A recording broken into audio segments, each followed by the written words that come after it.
Good morning, my friend. I hope you're doing well. I'm Dr. Lee Warren, and we are going to get after some self-brain surgery today. We are in the middle of a 2-week hiatus, and I'm bringing you back an episode from early in Season 9.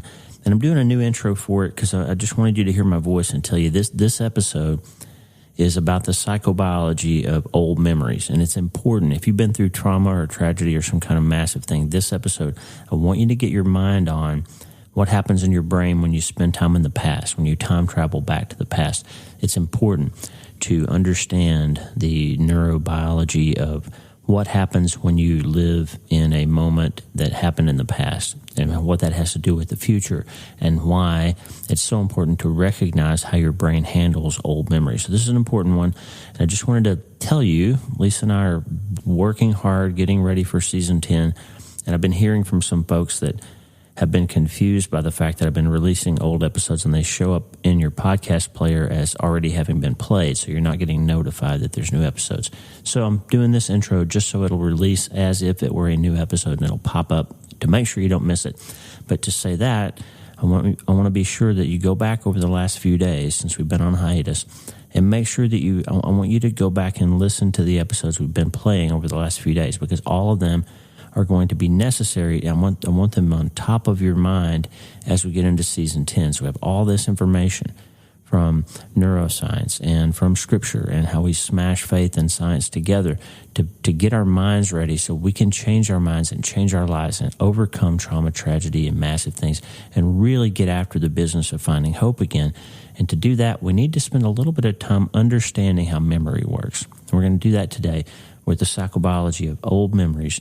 And we are working hard to make sure Season 10 and the new Spiritual Brain Surgery podcast are super helpful for you.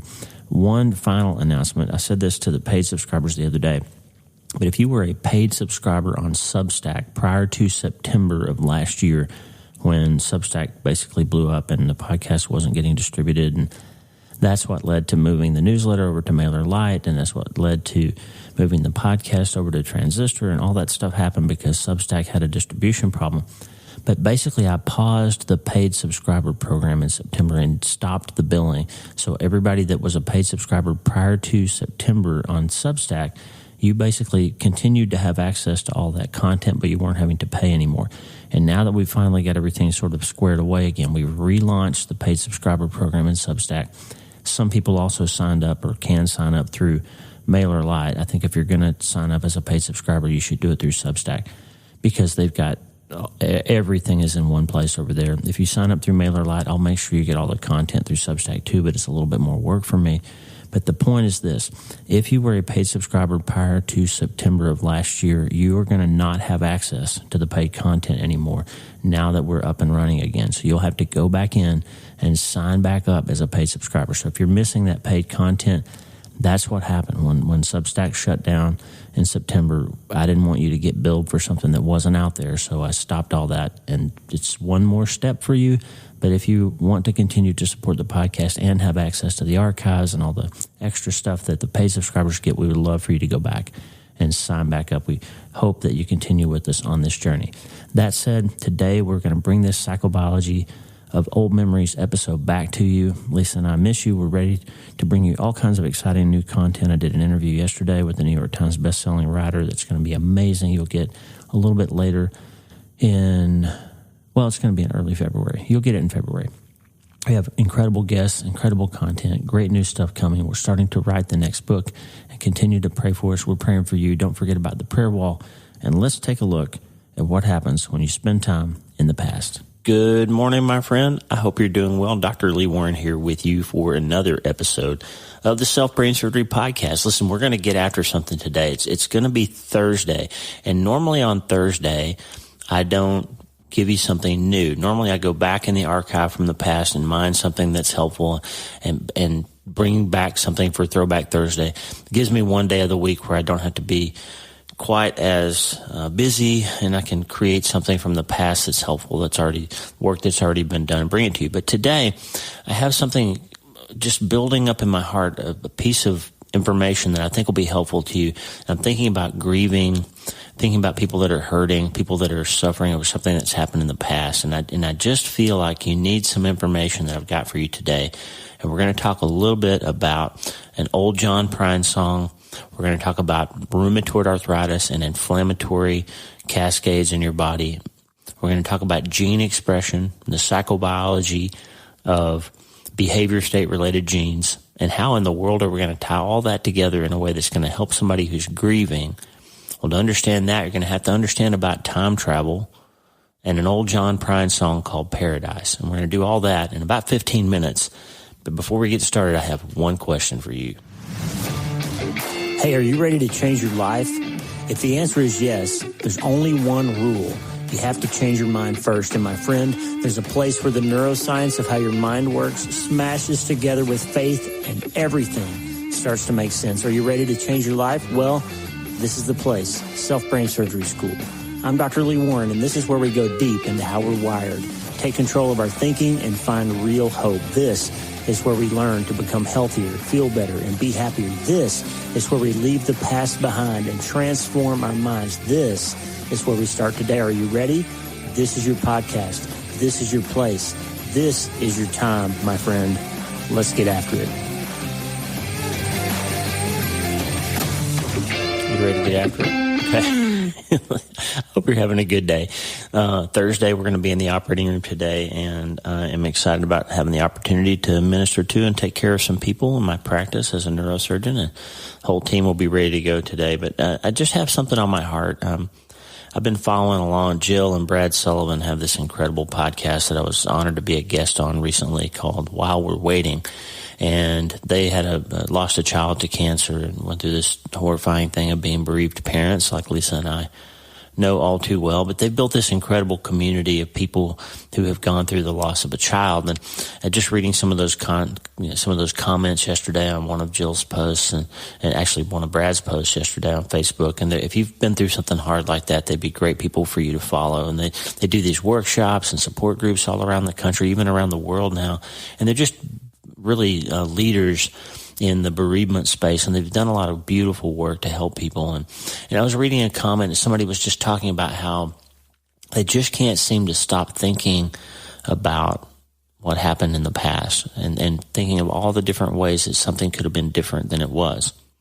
And then last night, as we were going to bed, Lisa was looking at something on Instagram, and somebody posted this incredibly beautiful little girl. And she was playing. You could tell she didn't feel very well. And then the caption came up and it said, "This is the day. This was the chance that we could have had to save her. But the doctor missed something, and our child died of meningitis the next day." And they took her to the doctor 3 days in a row. And the doctors just couldn't figure out what was wrong with this little girl. And then boom, all of a sudden she was so sick and she didn't survive. It was just a beautiful little toddler, died of meningitis. So don't forget, check your kids for meningitis if they're acting sick, okay? Especially if they have neck pain or fever. Make sure the doctor thinks about that diagnosis. But I saw this, and it was just devastating. And what's going to happen for the rest of those people's lives, if they're not careful, is they're going to go back and they're going to find different ways to blame themselves for not figuring out what happened before it was too late for their daughter. And that's not reasonable. I'll tell you why it's not reasonable in a minute. But it's something that's going to happen. And so when you lose somebody, when you go through something really hard, when you look back in the past and you can't stop thinking back in the past about what happened, why didn't I think this thing? Why didn't I show up in this way? Why did I do this or why didn't I do that? Almost inevitable that we beat ourselves up. Well, I want to give you just some information today and some tools and some thought processes, and I think it might be helpful. There's an old song from John Prine called Paradise, and in the song Paradise, he had a line that he said, "When I was a child, my family would travel down by the green river where paradise lay, an old town in Kentucky. It was a backwards old town that's often remembered so many times that the memories are worn." Was a child, my family would travel down to western Kentucky where my parents were born. And there's a backwards old town that's often remembered so many times that my memories are worn. And Daddy he thinks about this time in his life so often that the memories are worn. Like he can think of them as a rock that he pulls out of his pocket and just kind of tumbles around and rubs on, and over time it affects the shape of the rock, right? He wears down the memory by thinking about it. And that's an interesting thought picture and metaphor, a beautiful old song that John Prine sang. But I want to give you that idea that it is actually possible to wear down and change the structure of your memories if you think about them in the wrong way. And what in the world does that mean? Well, let's switch gears for a minute. I want to talk to you for a moment about an enzyme in your body called prostaglandin endoperoxide synthase 2. That's a big word. Prostaglandin endoperoxide synthase 2. It is often known as cyclooxygenase 2 or COX-2 for short. Easier to say COX-2, COX-2. This is an enzyme in humans that is encoded for by a gene, PTGS2. And that gene basically is one of two cyclooxygenases in your body. And these are genes that relate to the expression of a protein called prostaglandin H2, which is a precursor of a protein called prostacyclin, which triggers an inflammatory cascade in your body. So prostacyclin turns out to be the chemical that erupts inflammatory processes in your body, and things like rheumatoid arthritis and osteoarthritis. And when you have a knee ache, that the thing that gets inflamed, the reason that inflammation happens is triggered by this protein called prostacyclin. That protein's production is controlled by the enzyme COX-2. Prostaglandin endoperoxide synthase 2. When you take Advil or Aleve or ibuprofen or all these anti-inflammatory drugs, including steroids, their primary effect is to inhibit the COX-2 gene from being turned on, from being triggered, from being activated. COX-2 inhibitors prevent inflammation or reduce inflammation. I prescribe them all the time. I take them all the time. When I run, my knee hurts, I take Advil. I'm inhibiting the expression of the COX-2 gene. Well, let me tell you something interesting. There is a whole system of genes in your body called behavior state activated genes. Behavior state activated genes. These are genes that get turned on and off, get expressed or not by your behavioral state, by the things that you're feeling and thinking. Isn't that interesting? There's been some interesting research in people with rheumatoid arthritis that have really gnarled up hands. And when some of these people are put into meditative states and they get their thinking differently, they can all of a sudden open and close their hand without pain during that session when they get their brainwaves in the right order. And there's been research to suggest that they are actually able to modulate the expression of the COX-2 gene by changing their thought processes and their behavioral state. Now that's fascinating. That means that you can literally turn on and off gene expression that produces a response in the bone and joint system in your body in real time that reduces pain and reduces inflammation and improves function. So now that sounds kind of crazy, right? Well, you've heard of psychosomatic illnesses, right? You have no doubt that there are some people, and sometimes maybe even you, that can, for example, make your stomach ache by worrying about something. You can get your mind on a particular thing, and you can have changes in your body in real time. You get scared about something, your heart rate speeds up, right? Those are psychosomatic. That basically, soma refers to the body, psycho refers to the brain. So these are things that happen in your body as the result of your brain. So if you already understand and widely accept the idea that what you think about can make you sick, then why wouldn't you also accept the opposite idea that what you think about can make you well or make you better? You can. You can change by psychobiology. You can change behavioral state-related gene expression. It's been shown clearly now with COX-2. That's just one example. So why am I talking about all that stuff? Well, I'm talking about it because I want you to have some compassion for yourself as it relates to grief and bereavement. And one of our 10 commandments of self-brain surgery, okay? We'll do a recap episode. Go back and hear the 10 commandments of self-brain surgery if you haven't listened to it, but we'll do a recap soon.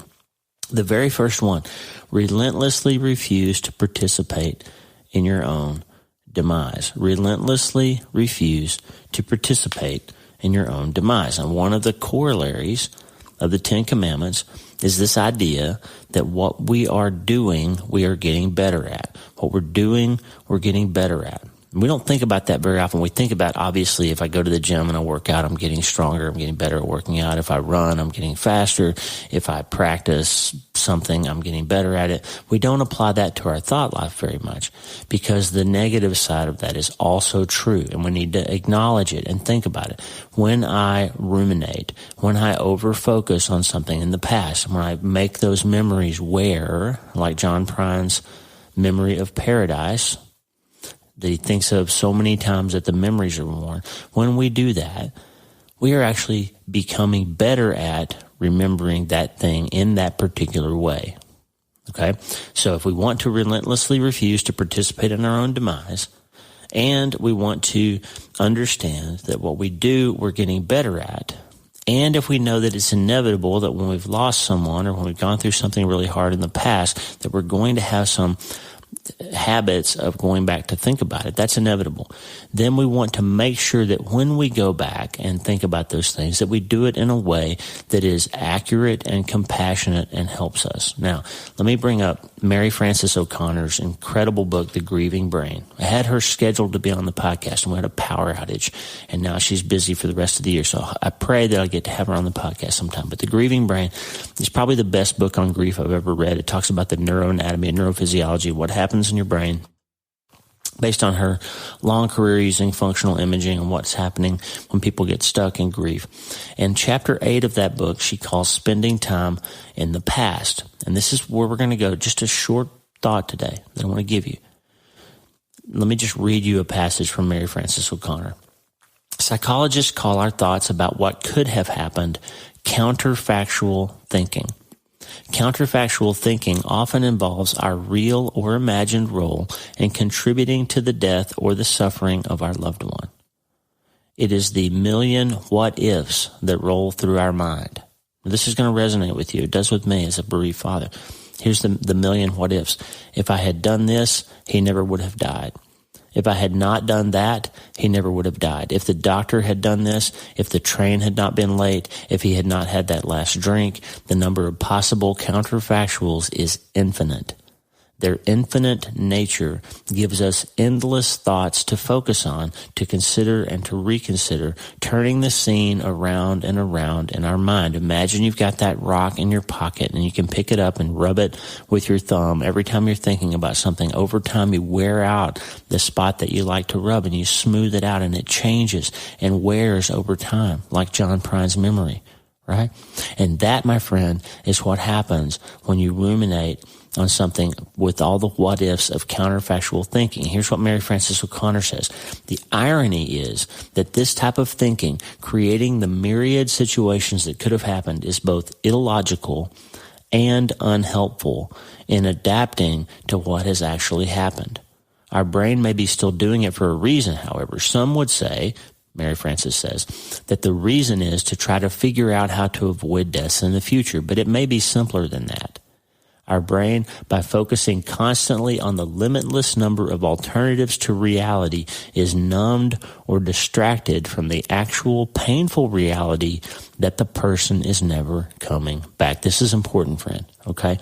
When you focus on all the what-ifs, what you're actually doing is you're substituting guilt from grief. You're getting better at feeling guilty. You're getting better at beating yourself up. You're getting better at the despair part of the equation. And you're not getting better at healing because you can't multitask. Your brain can only do the one thing at a time. And you're creating synaptic pathways that makes it easier for you to slip back into that well-worn memory pattern of counterfactual thinking.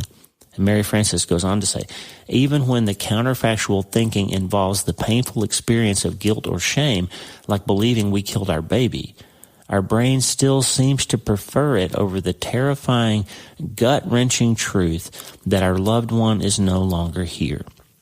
In other words, I would rather think about all the different ways that I might have been able to contribute to Mitch's not dying, or I might have thought something different, or I might have done something wrong that led to him dying. I would rather think about that than allow myself to think that he's not ever coming back.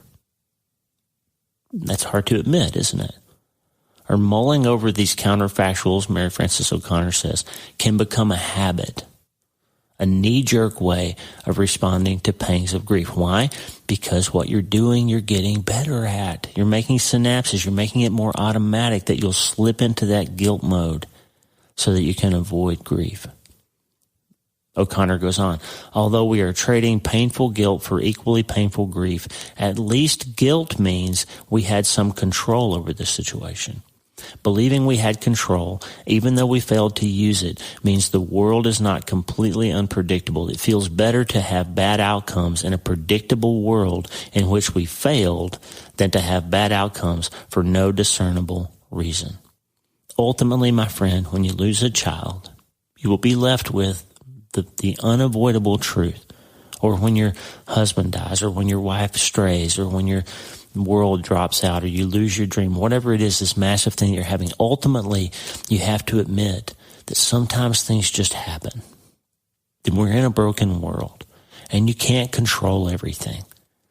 And so you turn from admitting that and having to accept with faith that Jesus is going to have to come along and bear this cross for you because it's too much for you to bear yourself. Or you're going to have to try to spin that memory around and take control of it and go through this counterfactual thing somehow. And I just want you to understand that the psychobiology of what's happening is when you ruminate and when you allow yourself to beat yourself up and when you allow yourself to do synaptic creation that leads to this over and over rumination that drives you down this path of taking control of something that you really can't control. Inevitably, you are engaging behavioral state-related genes that are going to hurt your body.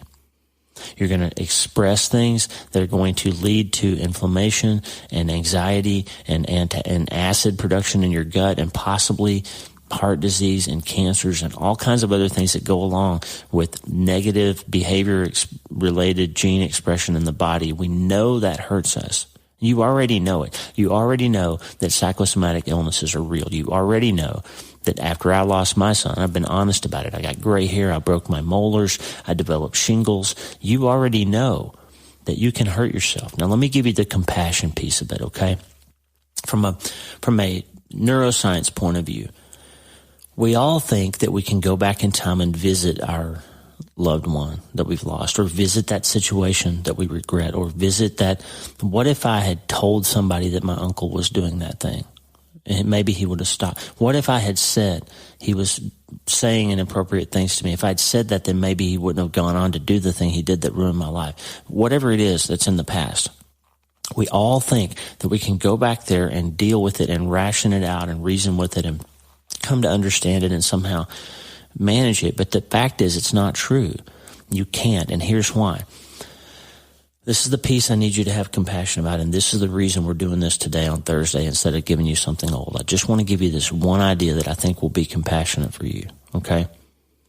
Because you're bearing a load that you're not meant to bear. Jesus said, his yoke is easy and his burden is light, and you need to cast your cares on him, and here's one that I want you to cast today, okay? When you go back in time, you really aren't going back in time because you are in the present. You are in the here and now. And what you're doing when you relive those old memories is you are bringing an old event into your current state of what you know and understand and believe and experience and feel and can process now. And you're not the same person that you were yesterday or 10 years ago or 30 years ago or whenever it was that this happened. Here's the truth.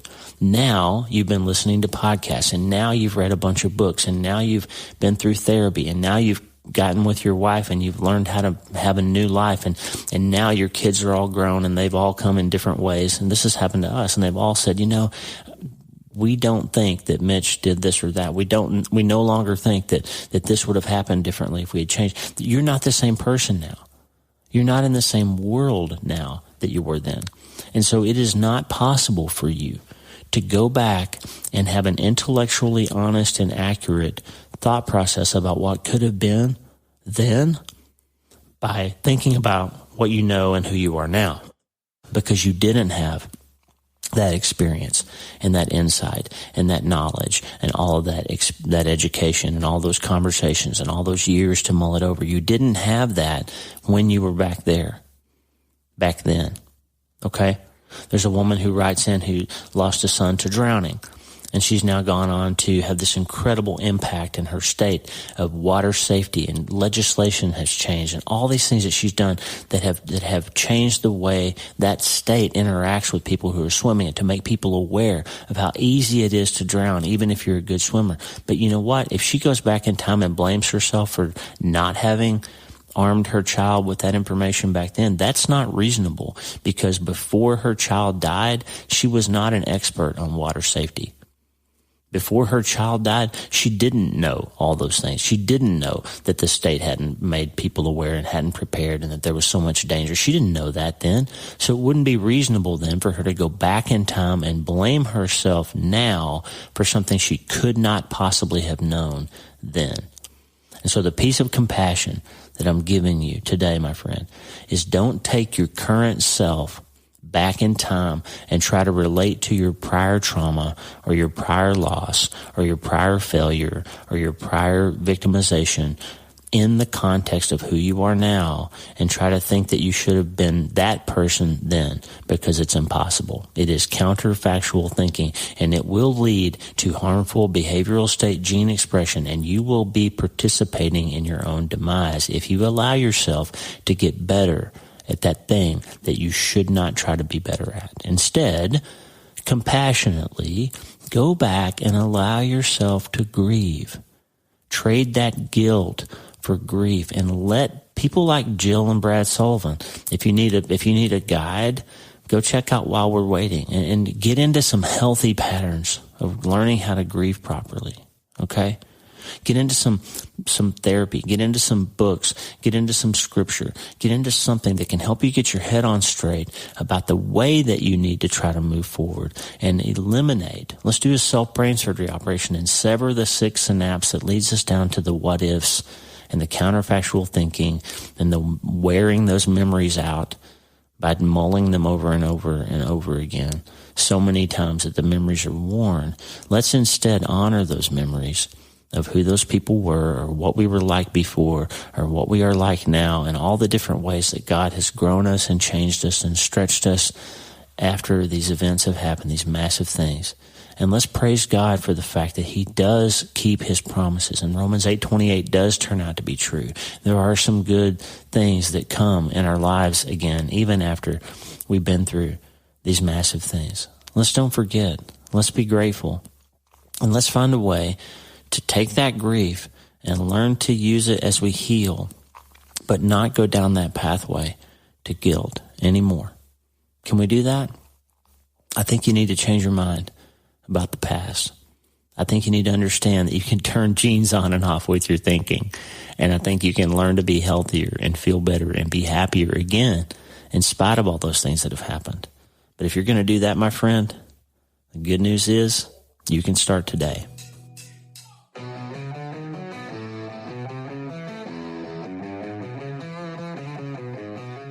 Hey, thanks for listening. The Dr. Lee Warren podcast is brought to you by my brand new book, Hope is the First Dose. It's a treatment plan for recovering from trauma, tragedy, and other massive things. It's available everywhere books are sold, and I narrated the audiobook if you're not already tired of hearing my voice. Hey, the theme music for the show is Get Up by my friend Tommy Walker, available for free at TommyWalkerMinistries.org. They are supplying worship resources for worshipers all over the world to worship the Most High God. And if you're interested in learning more, check out TommyWalkerMinistries.org. If you need prayer, go to the prayer wall at wleewarrenmd.com/prayer, wleewarrenmd.com/prayer, and go to my website and sign up for the newsletter, Self-Brain Surgery, every Sunday since 2014, helping people in all 50 states and 60-plus countries around the world. I'm Dr. Lee Warren, and I'll talk to you soon. Remember, friend, you can't change your life until you change your mind. And the good news is